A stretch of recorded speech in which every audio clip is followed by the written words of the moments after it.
that's one of the things the borough's been working on top. With potential funders, in particular with Senator Stevens. We see the road as being important for two reasons. One, you need access to your new community site. Two, you need an evacuation route off this island.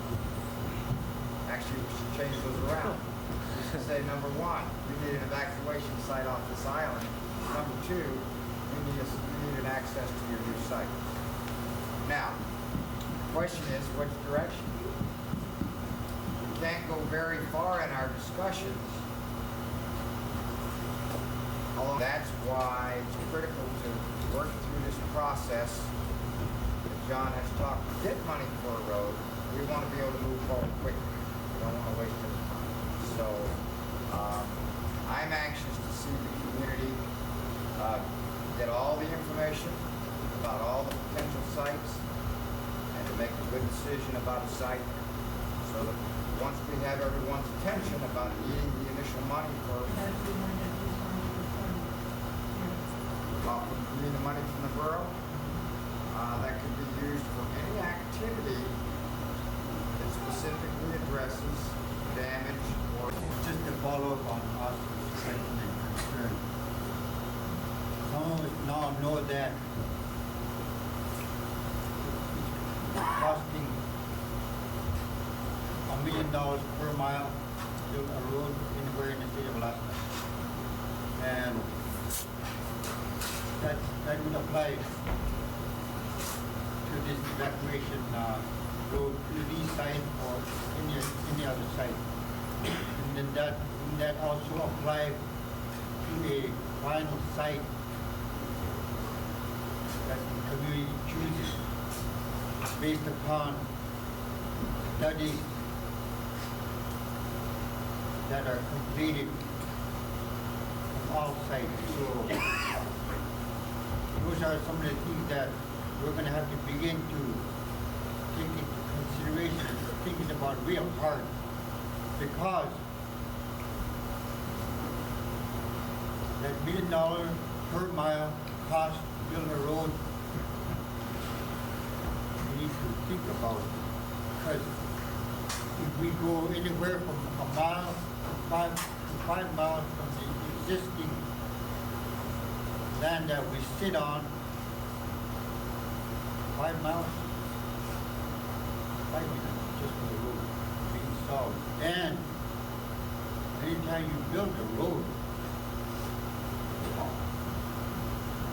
and you're going to have to build a pipeline from wherever your new barge dining is going to be, and whenever you build a pipeline, then the cost of that pipeline will be added on top of your existing cost of heating fuel and gas. Yeah, some of the points you're bringing up are sort of the cost considerations of the different sites. I think that's probably one of the things the borough is looking into and taking advantage of, is what federal dollars are there out there potentially for emergency response and things along those lines that you can tap into and kind of do two things at once. As Tom says, number one gives you an emergency access route out of here in case of a storm, and number two gives you a construction road to build your new site. And my follow-up question is, I would like to know who's going to be the first to set their foot in and go to Congress or wherever the funding is going to be coming from. Who wants to look at maybe those kind of questions we need answers to. Since we're already talking about an evacuation route to the site or to a site where we will be on imminent danger. Yes, David, I acted on my computer back at work, Senator Stevens' office, and that letter basically says, remember when you were here in October, Senator, and we looked at the Kivalina pictures, and we talked about the storm, and we talked about relocation. Now let's talk about what we can really do. Where is the money going to come from? What do we need to do to get the ball rolling? So we are making the inquiry, as more or less as we speak, try to get an answer out of Senator Stevens about what's the next step, what can we expect, what do you need us to do in order to make this thing move forward. So we're actively seeking that initial funding to get this evacuation road started. And if you look at this schedule, it may be easy. Except wait for Kivalina. Maybe it would be better for myself. It would be better to make a bridge over there and up the airport with a high run across. Can't make bridges right here in the channel. And waves always go over it. I think it would be better from Enoch airport to that high run there. These are some of the things we're going to talk about, because as Tom mentioned, you know, they're ready to look for building a bridge, and you want to build it to the right site. And I'm going to show you in a minute.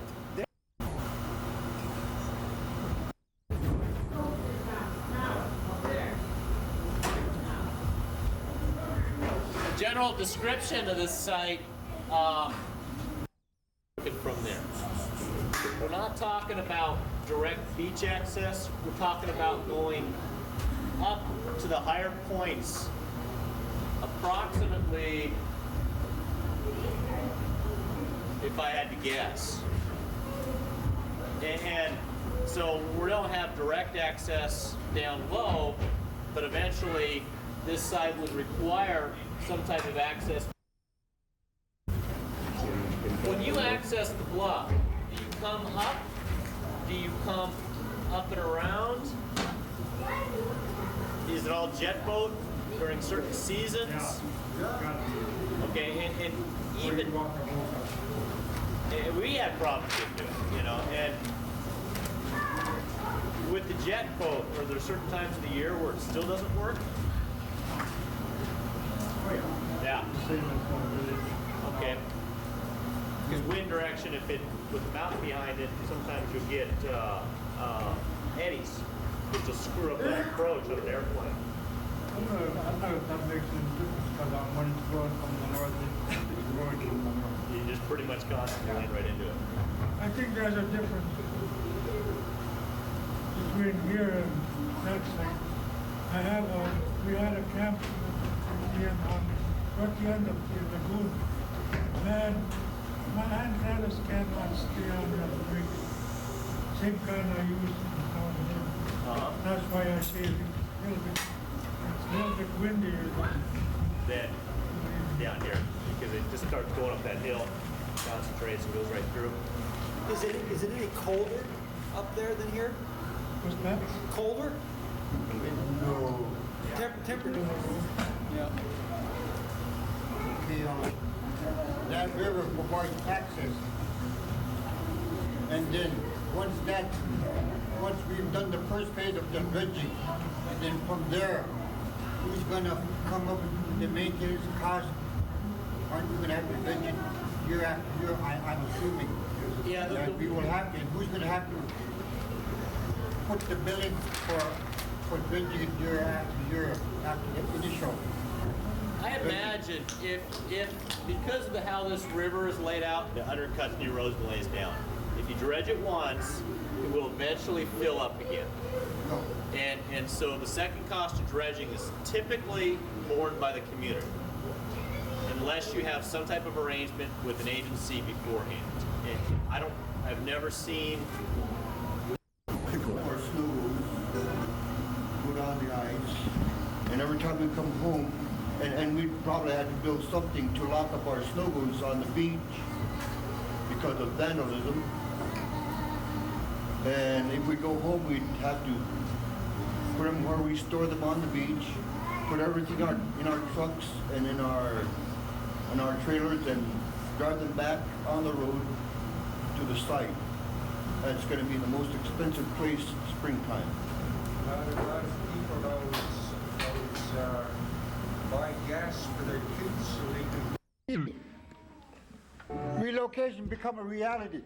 My concern are these kids and their kids that are going to be coming after them.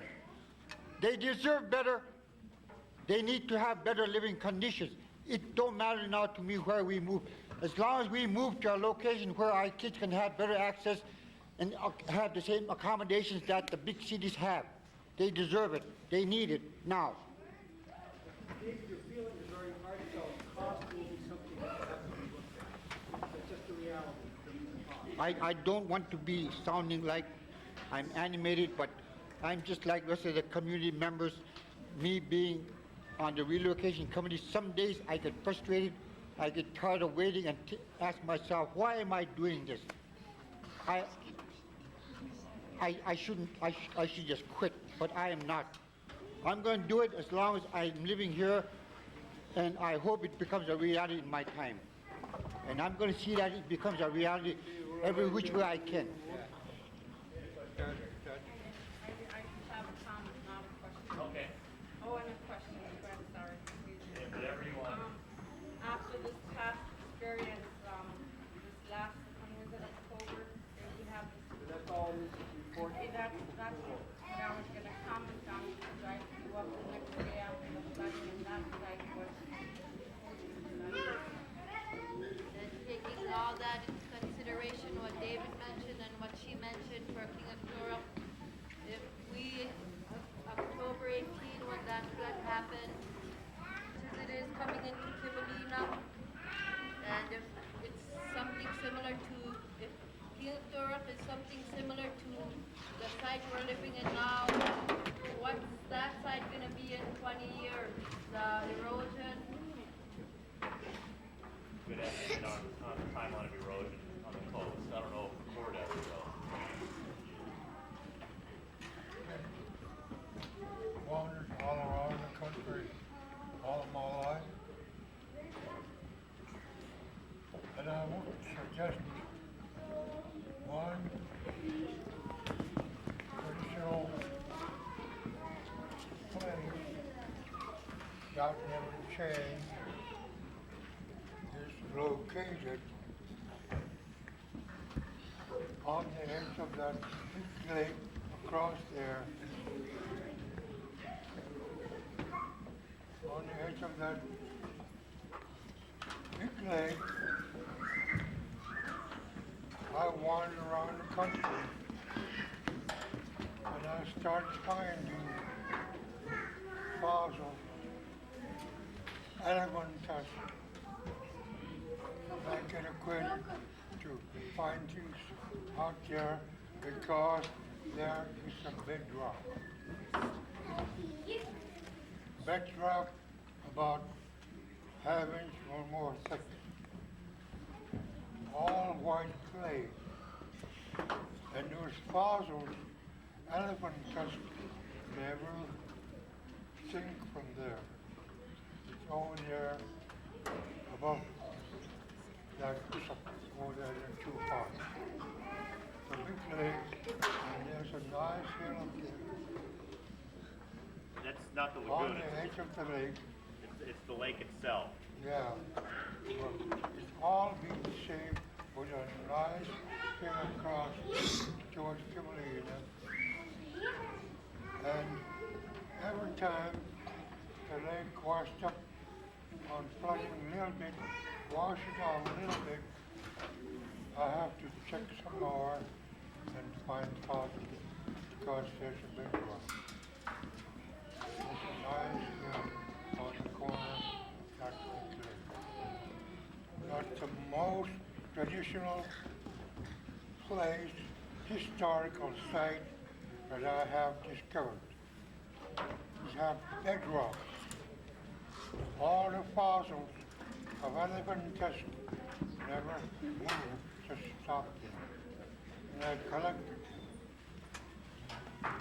It's not too far from Kivalina.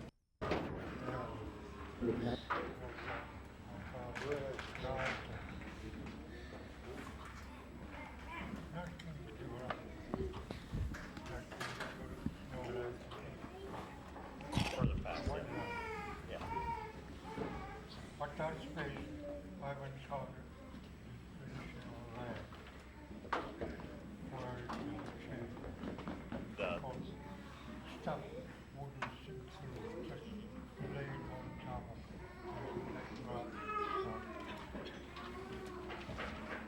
Marshland.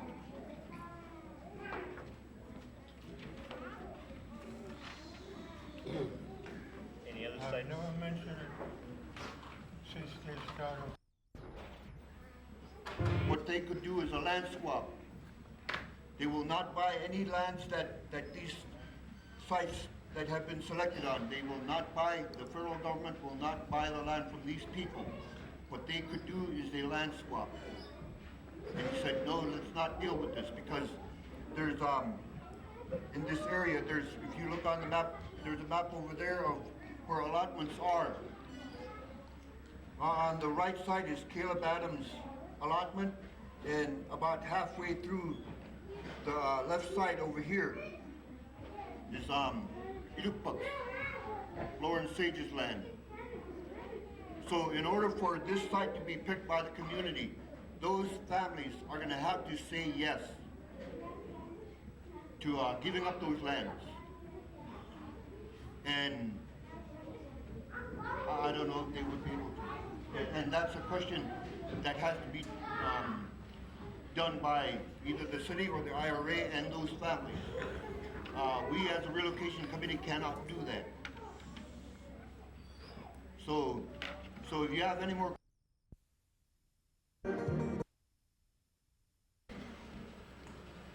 We're going to wait another 10 years, maybe 8 years. That's too long. We got to do something. The houses up there, one pole is right in the edge now. We got to move it. Things getting fast right here out in the ocean. Oh, look, summer's getting longer, we know that. And summer's getting harder every summer. We all know that. Atotchimura, Unagrauta, Sapingit Karuna, Itkatok, Kayasi Kutisut, Ratchamanyatot, Ratchanagat, Kanuk Angala Chukuti, as long as we fill our tables, perhaps in Northwest Harrisburg. Kayuk do it every year. Avarik Tunya Utaglat. Kayuk do it. Ukakama. Tamlu. Kaya Kamluk. Kapol Wukilok. When we first chose relocation committee, 2 from IRA, 2 from city, and 2 from area. We're going to have no power. Naktok. Manit katak neng nyigal chim mining isokora. Susap ka usi. Nalong. Saklungit pa na koklidi loyorok. Loyorok nalong ikut tampolet.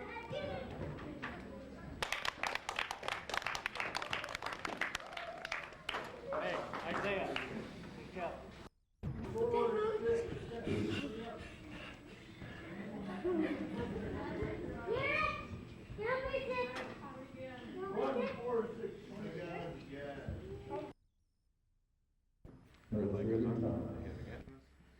Okay, red light. See that red light? Does anyone? Can you take it? So let's try it. 1, 2, 3. Merry Christmas from Kivalina. All right, just for safety, we're gonna do it one more time. 1, 2, 3. Merry Christmas from Kivalina. All right. Leaders in the church. Good.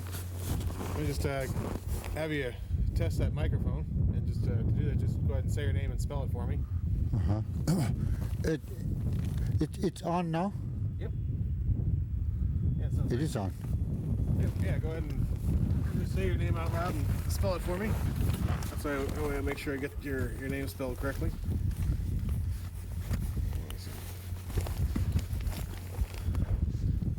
All right. Okay, go ahead. Okay, my name is David Swan, and David. And Swan's. Swan, S-W-A-N. Uh-huh. And do you have any title with the city or with the village? I sit on the relocation committee. Okay.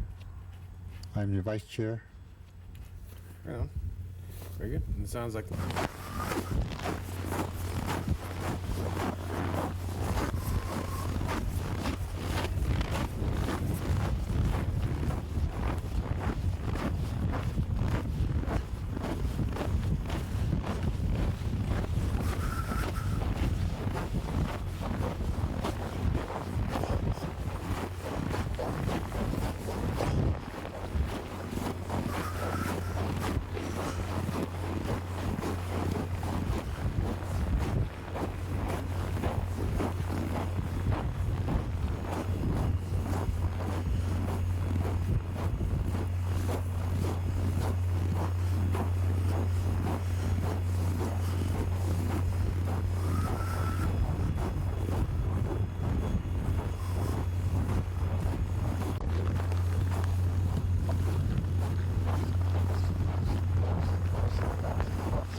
Whenever you're... Are we ready? Yes, you said the church material used to sit out here? What's that? You were just telling me the church material used to sit out here? No. Prior to the October 2004 storm, the original bank was about here. And then after the October 2004 storm, the wave action and the current brought it back to where it is now. And during that first storm in October 2004, the waves were so big, they were coming over, and then over here is where the church is.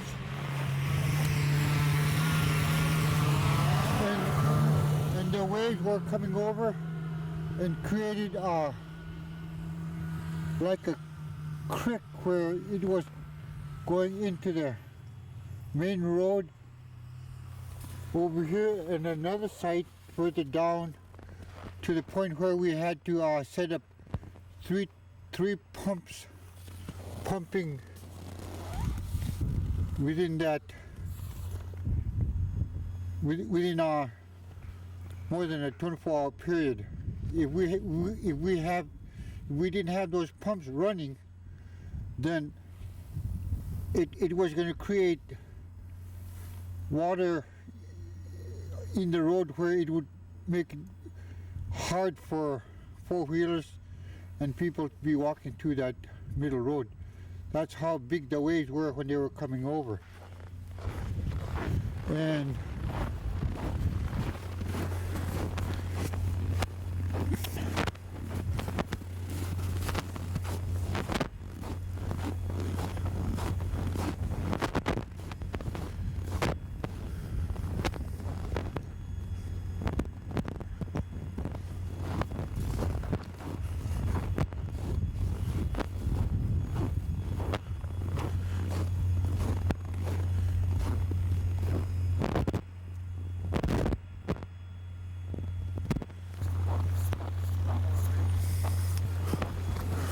okay, what we have here is the Alaska Village Electric Cooperative tank farm.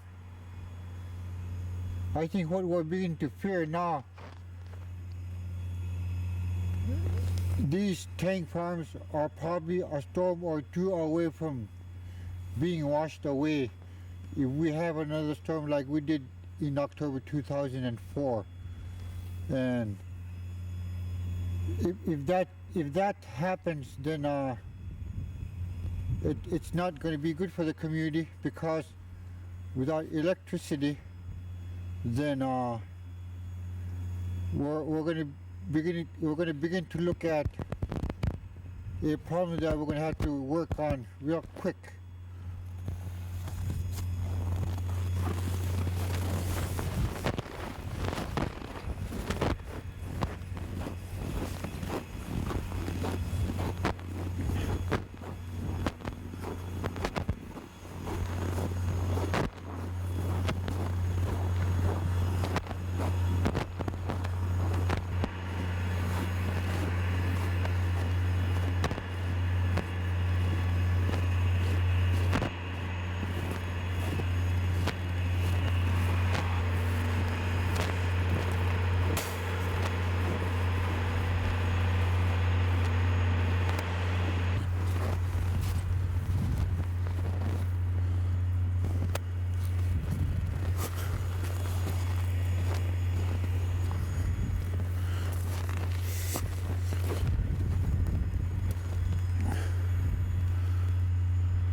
Okay, this is the community washateria's leach field. What used to be sitting here washed away. There used to be